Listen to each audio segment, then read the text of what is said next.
边水往事你看了吗？这电视剧真的，我最近看完之后整个人都不好了，因为它中间的剧情删减了很多部分，可能是因为尺度太大了，我感觉我衔接不上，我就去搜了一下，结果一搜，我的天呐，简直太心酸了。这电视剧看完就一个感受，生活在中国还是挺幸福的。前两天我在评论区看到了一句话，心里咯噔了一下。他说：“你们这种奶油胶手工博主做这么复杂的奶油胶，最后娃一放上去又挡住了很多，你们是在靠自我感动在做这件事情吗？”其实我挺理解这种看客提出的疑问，很正常，因为你只是在通过视频去看这个东西，但是当单主拿到这个手机壳，他是360度去看这个手机壳的，对吧？它是完全立体的在他的面前呈现的，所以即使是细缝中露出来一点花纹跟没有花纹，他的感受都是不一样的。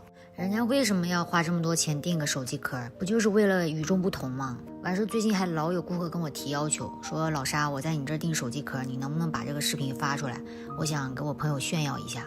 我说看情况吧。说实话，我都没敢告诉他们，就是内心如果不够强大的话，你就别做这种要求。真的，一旦这个视频有时候火了爆了，咱也就是爆的莫名其妙，也不知道咋回事啊。那个评论区很吓人的。